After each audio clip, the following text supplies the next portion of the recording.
All right, thank you for staying with Daybreak. The conversation continues. Let's see what you're saying before we move on to stay with the conversation actually on the legacy of the president. There's a feedback coming through here. Mzalendo says yesterday was Uhuru's day. There is no way he could have allowed Raila and Ruto to use the occasion to gain political mileage, especially Ruto, who always uses state events to promote his UDA campaigns and then praise the president only for him to abuse him 2 hours later. Okay. Alex says, whether it was the president's last national day, we, the members of the public, saw it unnecessary to treat his deputy in such a way. It portrayed a very bad picture. Everyone is now talking of Ruto instead of what was in Uhuru's speech. That's a problem. Okay. Okelo Mwalimu says the president used Madaraka Day to answer his detractors who've continued to dismiss, abuse and belittle him. Exclusion of the DP might have been caused by intelligence reports. DP's camp might have organized a crowd to cheer him. Did you see the crowd that walked out? Okay. Yeah. Sorry? Bob Otieno Wino says, by the end of the day, William Ruto will reap big by these mistreatments he's facing right now because Kenyans are judging and seeing how strong he is and staying put with reconciliation tune. Okay. Engineer Razaro says, ignoring protocol, the president was simply avoiding controversies in front of his guests. It was his last day to show off his achievements, so no way he would let negative utterances from his DP turn opposition. Okay. Remy Butia says Kenyans have long faced a built-in challenge, a tension woven into the fabric of the nation's version of democracy. We have lost the principle of democratic leadership, humility, and a sense of unselfish spirit of service. Okay. Obudi Daniel says, was the last opportunity for Uhuru's administration to list achievements and gave us a way forward. How can the DP distance himself from government of Kenya and still want recognition at the same time? Is that how you see it, Prof? That the DP has been distancing himself from state functions and wanting recognition, or has he been distanced? Trevor, it is not clear to me whether the cabinet meeting preceding the Madaraka celebrations was strategic, and whether or not the deputy president was invited to the meeting or not, I do not know. Yeah. But I must say that the DP himself said that he has not attended several cabinet meetings. And I do not know whether that has always been by design or by choice. Yeah. And it is clear to us, and all of us know, that the relationship or the bromance between the president and his deputy has not been an easy one. The president having declared, having taken sides as to which political team he supports, coalition, and the DP clearly running for president or another coalition. Yeah. So I think the line is drawn, and I do not know why Kenyans are struggling to understand that. The president makes the choice. Under Article 131(2) of the Constitution, I know the president is a symbol of national unity. There must be very good reasons as to why His Excellency did not allow the deputy president to speak yesterday. I don't know why people do not seem to realize that there may be several questions. You never know. Maybe there were individuals who were in the crowd and who would probably have applauded had the DP spoken, and perhaps done the opposite when Baba spoke. So I think the president is highly knowledgeable. He's given information, and I think we should not read too much into the so-called lapse. In my view, it was a strategic address by the president to give an opportunity to his visiting Liberian colleague and Sierra Leonean colleague. And remember, he did not want embarrassment. This was an auspicious occasion, the last occasion for His Excellency, President Uhuru Kenyatta. And what did he do? He then showcased his achievements in the last 10 years, including boasting over the airport, the highway, the expressway, which I think is an achievement by miles. Remember, the president highlighted the gains that this country has made from the 12th largest economy to the 6th largest economy in Africa. These are achievements that Kenyans should be proud of. Okay. Before we get into the movement of being 12th largest economy to the 6th in Africa, like the president mentioned, Osido, there was another subtle statement where the president was speaking about the gender agenda.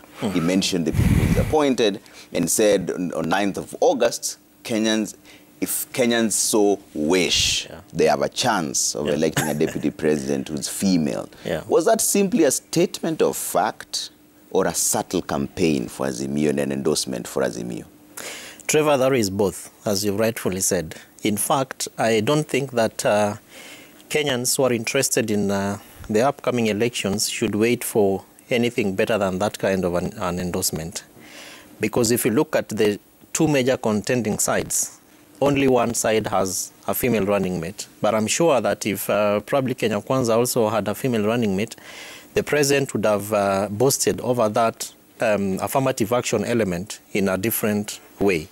But you also listened to his, even before he read what he said, there is some non-verbal cue, which he said he did.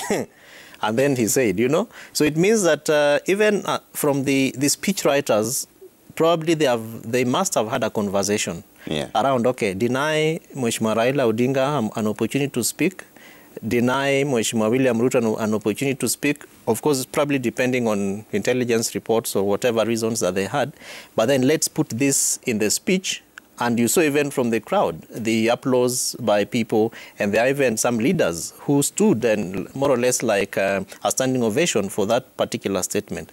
But having said that, Trevor, I am convinced that Kenya needs to, in the same manner that we have set very good examples in other quarters, we need to begin to move at par with our neighbors. If you look at gender representation or the place of women leaders in Rwanda, for example, is never a question that people talk about. If you go to Uganda, close by here, it's not anything that people talk about because their gender ratios are much more higher than what we are. And from the president's speech, of course, he gave us a list of not more than even 8 or 10 women who've risen the ranks, you know, up to and including the current Chief Justice. And so in my view, I therefore think and believe that the president is beginning to set up Kenyans to a conversation around what is the space of women, what is the space of female. And he took note of the sovereign power because he said if it is the wish of the Kenyan people, then we have an opportunity, which still borders on the opportunity that Kenyans have. And we could tell very many stories from primary school teachers who are ladies and doing excellent work. We could go there to principals of high schools who are female, like State House and all these other schools, and many, many other examples. We have drivers, you know, who are women, and they stay to the lane other than our fellow men who want to obstruct and create shortcuts. And those are examples, Trevor, that the President Delivery Unit now need to be very deliberate about to begin to look at. Even in the media, we have female, journalists who are doing better and they are setting the pace so that we move this conversation from a political conversation to a real life situation where people begin to ask themselves, oh, anyway, if you give a woman a job to be done, they'll do it much more better probably than women. But of course, we are in a transition process. The politics of the day are here. IEBC has already declared the campaigns from a few days ago. And probably the president, having been touted as the patron of Azimio, is also keen to look at getting some votes for his side of the coalition. And probably that would have been the best opportunity for him to want to campaign for not just Azimio, but particularly Mheshimiwa Martha Karua in terms of letting Kenyans know that this is where my heart is. And if you have the opportunity, please vote for Azimio One Kenya Alliance. Okay. Dennis, did you also see it as a subtle endorsement, or the president was just saying that Kenyans so wish they have a chance of electing someone who's female? Allow me to look at it differently.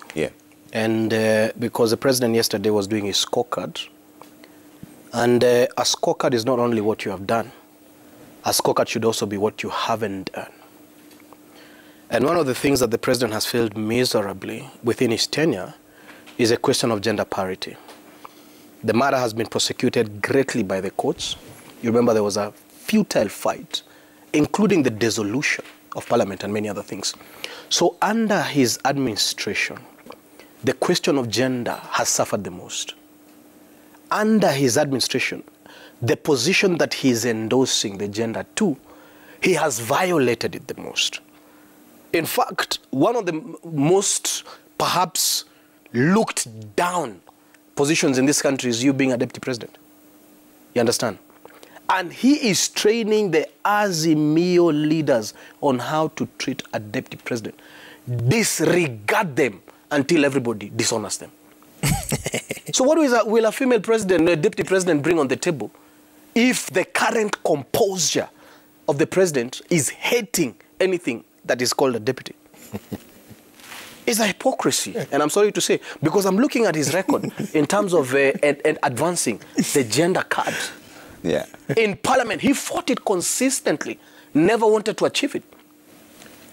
The intra-party policy on gender failed. And they ignored court directions one after another. It was the rule of politics rather than the rule of law. So the hegemonic patriarchal of his leadership has hurt the gender card. And let me tell you something. The gender question is not only about women, it's also about men. And it is about equity. Yeah. And it is not about mama moja, it is about mama wote. That woman who is struggling to raise the son, is struggling to put up a business in Mukuru kwa Njenga.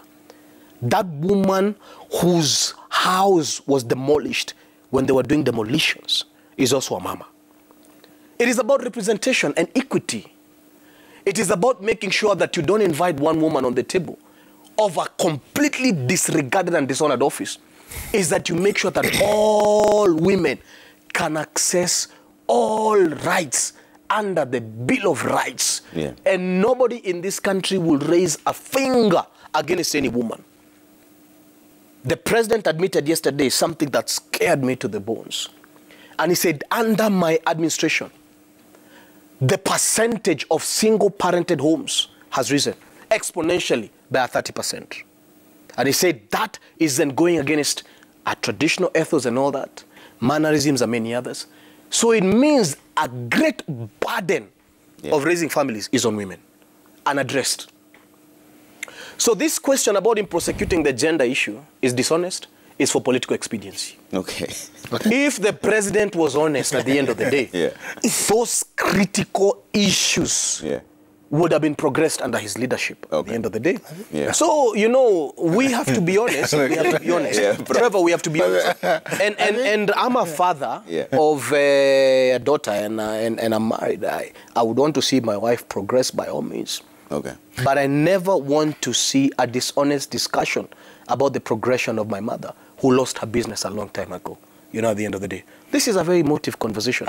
And when you see somebody using our women for political expediency, you want to raise your hand as a son and say, that's not the way we want to go. Okay. And I'm raising my hand today and say, I don't know about his mother or the business that she lost, but I think the point that is driving home is about whether or not there's sufficient representation in all the three arms of government. Absolutely. But I think what he misses is that we need to laud the president. We need to acknowledge the fact that, let me give you an example. And because I've served in the Judicial Service Commission, I know, for instance, that in the judiciary, we have a fair gender balance. And I think over 50% of judicial officers and judges are now women. So there's a fair share or balance right from the top in that sector, right from the even the register. Imagine CJ and deputy are both women. Then we have the rank and file. Very many women judges at the Court of Appeal, at the High Court, and in the magistracy, and the judicial office, the other service sector as well. And I'll tell you this, that for the first time having a woman Chief Justice is an achievement that has entrenched the gender debate like never before. And I think if we look at the history of this country, we'll see that we have grown over time. When we at the time had only F.U. Ward as a judge in the High Court and Justice Alwoch, now we have many judges at the higher echelons of justice. Now, let me go to the second point. Even at the Supreme Court, we have Njoki Ndung'u as well. We have 3 women judges at the Supreme Court out of 7, which is more than the 1/3 requirement. But let me also mention, I agree with you, that gender does not just include, it's not about, it's the question, it is the balancing of interest between the other gender, men, women, and of course it also must take into account disability. But remember, there's also a delicate balance. Within the wing, the representation wing, that is the legislature, there's a delicate balance that Article 91 speaks to while setting out the role of IEBC. It speaks to Article 38, the right of choice, which must be delicately balanced. Remember, you don't just impose leadership. Leadership must be driven from the people. The people must make their choice. So that deliberate balance must also be achieved. And I think that's why you cannot blame the president for not electing, having women elected. 1, they must present themselves for election. 2, there must be equity and compliance with Article 27 of the Constitution to ensure equality and non-discrimination when leaders present themselves for elections. If the man wins, you cannot declare the woman as having won, and the converse, because this representation. People will elect the people they want, and that is why you find that His Excellency William Ruto has chosen Rigathi Gachagua against all grains. He had the choice of Anne Mumbi or Waiguru and Alice Wahome as choices, but he went for Rigathi. But His Excellency Raila Odinga, of course, did the unusual and the usual, in my view, the correct choice to elect Martha. The president is simply saying that you have a chance to elect a woman as number 2 in command. Remember, this is not just... This is, in my view, this is not just paying homage, because Martha Karua not only comes in as deputy president, and I can assure you she will come in, but also as CS for Justice and Constitutional Affairs. And so there's a responsibility. So it will be different. Had deputizing His Excellency Raila Odinga will be different, because she'll also have a ministerial portfolio to achieve and to perform. But let us also forget, Trevor, that His Excellency Wajakoya, running under the banner of legalizing bang, is also a deputy president who is a woman. So I think the president was not just speaking about Martha, but speaking about the other candidates like Wahiga Mwaura, who also has a female running mate. And let me just point to this. Initially, we had 55 presidential candidates. Out of the 55, 11 did not have running mates and were knocked out. We are now down to 18, because the 29 were unable to submit the 2,000 signatures required for every presidential candidate in over 24 counties.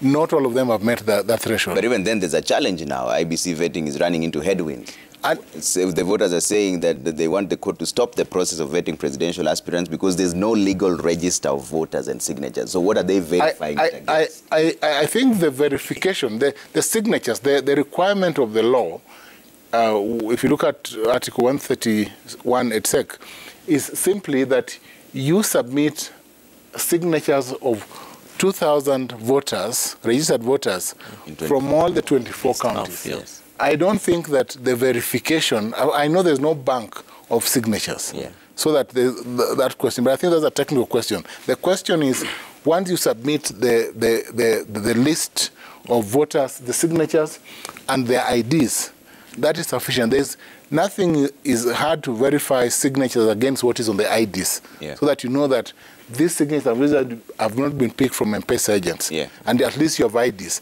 And in my view, most of the candidates have done very well.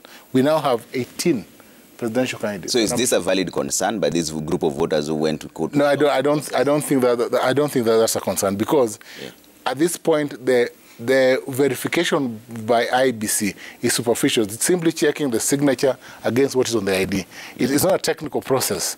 And remember, the law does not say that it has to be checked against any data that is kept by IBC. At this point, IBC is simply performing the manual role of saying that, do you have 2,000? Are they in an Excel sheet? Because they're required to submit an Excel sheet. And many presidential candidates have met that cut. We now have 18, and I'm sure probably will be down to about 10 candidates or so. But of course, there are only they are the only two candidates. Yeah. Forget about those others who are accompanying. The only two candidates. Trevor, just a response on the gender issue. Yeah. Senior Counsel, you remember, if your memory serves you right, and I know it does, that the audit that was done showed that the only arm of government that is gender compliant was the judiciary. The rest of them have failed the test thereabout. And of course, the judiciary itself has been at the forefront of ensuring that they get the government to be compliant. But, Senior Counsel, you know that this has been the government that has violated court orders the most. The rule of law has been disregarded completely. And one of the greatest precedences that the court was set is a strong indictment about the gender question. And that's the reason why I'm saying you cannot conveniently sneak the gender question now into elections. It's for expediency. Even in your own political parties, ODM has not met that threshold, never met the threshold. Jubilee never met the threshold. I mean, even if you want to compare Azimio and Kenya Kwanza, surely, you have 8 governors in Kenya Kwanza who are going to be female. The greatest number that we're going to have, the Secretary General of UDA, is female. So you cannot say one is not gender compliant and the other one is, simply because, I mean, you have an executive position that is hated by the chairman of Azimio. What I'm saying, Trevor, is we need to be honest about this gender question. Yeah. And we need to lay a proper infrastructure, because gender is not about women. Tomorrow, the disappropriation is going to be men. It's men who are going to be screaming, we are less in parliament. And the women are going to be looking at you and laughing and say, ah, you remember those 20 years that you disregarded us? Yeah. Now also 20 years we're going to disregard you. And it's going to get into some type of war that we don't want. So it is ensuring that all genders, with all their issues, including whatever minorities that we have in our societies, because you can't, gender is not amorphous. Within that gender, there are socioeconomic classes that you have to look at. There's the rich and the poor. You understand? But for the concept of gender has to be the concept of equity. If 90% of our job market is informal, is in Jua Kali, and the government does not recognize that 90% sector, it has not, consumed them into any kind of formalities. The government does not relate with the 90% of the, informal sector at the end of the day. That it means that the women who are doing business there are not thriving. Yeah. And by and large, their way of receiving livelihood is being criminalized. That is where we need to focus on the gender card, the concept of equity, which anyway was a progression of the gender question in this country. All right. That women have a right to own property, to own businesses, to buy and trade, just like anybody else. But if that is not being progressed and it becomes a political expediency question, then you fail my mother, whose business she lost. And I'm saying that on national TV, because she didn't meet certain standards that other people should meet. All right. And my daughter, going forward, will be violated. So we have to put every woman's needs on the table, regardless of their socioeconomic status. And we have to be sincere about this question. But a government that has ignored this gender card, I don't think they will deliver anymore. Kevin, you wanted to jump in on this? Trevor, Kenya has done well. In terms of creating spaces for this gender inclusion and whether it's inclusivity, equity, and just the mere representation of male and female. If you look at where we are centralizing this conversation is largely within Parliament. And because a lot of the pronouncements, even the court cases, have really centered and narrowed down on Parliament, both Senate and the National Assembly. And as Senator rightfully said, and probably Governor incoming for Kisumu County, we cannot push people to run for office for us to be able to, particularly the female gender, because that is how I think we have focused this particular concern. But if you moved a little bit lower and looked at the county assemblies, most county assemblies have actually met the 2/3 gender rule in terms of ensuring that there is an almost equal representation for males and females. And moving forward, to even look at To even look at, the kind of spaces that the gender games therefore play within these particular assemblies is to look at the leadership. Who are the chairs of even the committees? We have a very clear balance of males and females, because in most of the assemblies, if the chair of a committee is a female, you see a vice being male, and the opposite is also true. And that is why, for me, the proposal is to move this conversation beyond looking at the former Chief Justice's recommendations and advisory to the President, to looking at how we have made it possible for gender voices to be heard across the board. And that's why I spoke about the female driver who is driving this bus. How is she driving it as opposed to the males? Okay. The last bit of it is, of course, to look at our own responsibility in terms of educating the masses, that we need to focus on how we emancipate and create opportunities for either males or females.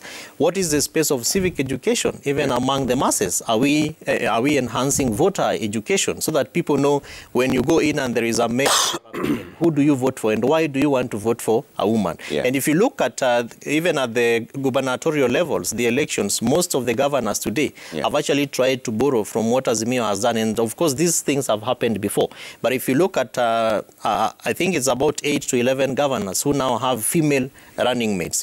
It's Kenya is trying to speak to our present needs, and I think it's not enough to say that we'll make it just today. This election is beginning to bring up those conversations, and therefore moving forward in the next 5 years, we want to see who will be the president. Will Mheshimiwa Martha Karua even have an opportunity to be present? And then ultimately, when governors come into office, who do they appoint as CECs? How many women, how many males do we see getting into those very high-level decision-making platforms? So I think Kenya has done well, and the president, in my view, was fit to remind Kenyans that you have a responsibility to enhance this opportunity and to use it as an opportunity now to have the voices of the female gender, particularly, to be listened to and to be heard and to be put in high-level positions. All right, Prof, I know you have a court case, so you have to leave in a moment. So before I take a break, the president said that while we claim improvement, we can't really claim perfection.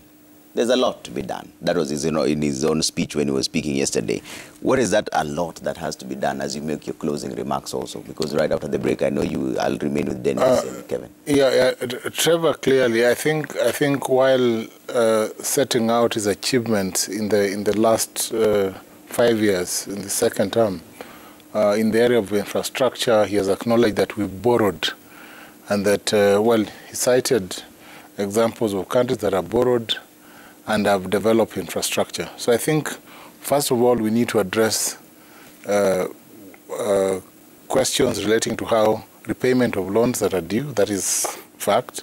We have to deal with the fight against corruption, the pending questions. I think those have to be dealt with. And I've talked about the relationship between the office of the DCI and the DPP.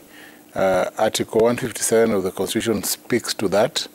And, because the investigative agency must be removed from the agency that makes a decision to charge, that independence is key. And that is why it would be shaky to allow an individual investigating a matter to be the one to make the final decision to charge, because there are interests there.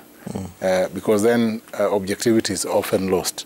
That's why the Constitution then provides that the DPP is the one that makes the decision in terms of when to continue, prefer, and terminate a charge under what 157.10 of the Constitution. Then you also have questions of health. I think we have hospitals that are going on. We have frameworks under the NHIF, and I think universal healthcare as a program is taking root. Those are, I think, in the manifesto of His Excellency Raila Odinga, he speaks about Bababa Care. These are future gains that we hope will deliver to the people of this country, ensure that healthcare is free and affordable to all people in all walks of life, in the same manner as the Obamacare in the U.S.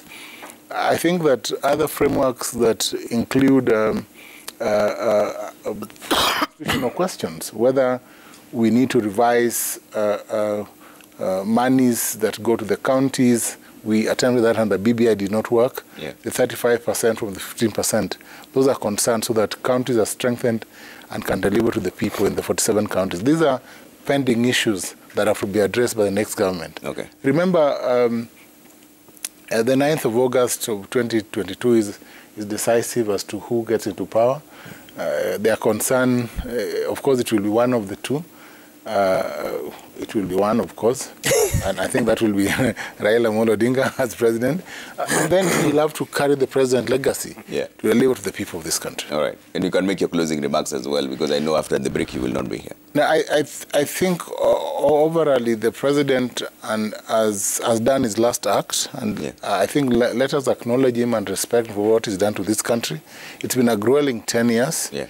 There are 2 months to the election, and we hope that this election shall be won in the first round. Either way, I know that there have been hiccups in the Azimio coalition and maybe in Kenya Kwanza as well, where we have some leaders who are not sure whether they want to be in or out. They come in, they come out, they come in, they come out. And I'm told that they're now speaking of an earthquake. We are waiting for the earthquake, but I hope that this decisive moment will be when, on the 9th of August 2022, we hold an election that shall be won decisively in the first vote, so that we don't have to have a runoff. You know, a runoff under the Constitution, at 137 going onwards, is won, has to be done within 30 days. Includes only the top two tier, the top two running. And just another concern. Remember, now we are vetting presidential candidates. Yeah. Remember, if any presidential candidate or their deputy dies, their election shall be postponed. So it's a very, very important exercise, Trevor. And I hope that the government shall accord security to each presidential candidate in the manner that is prescribed by the Constitution, so that we do not have anything that brings a question to the election. So that the elections are held on the 9th of August, and so that we can win it in the first round. All right. Professor Tom Ojienda, Senior Counsel there, thank you so much. Before Counsel goes, I have already seen, I've already seen him in court contesting the laws for Azimio. So I know it will do him well, but I've already seen him contesting, because William Ruto will win by a big. I've already seen him. I know he's not the street guy, but I've already seen him, the contestations. Okay. Let's take a quick break and come back with some of your feedback as well at Trevor Mbija at Citizen TV Kenya. Use the hashtag Daybreak. We'll be back in just a bit.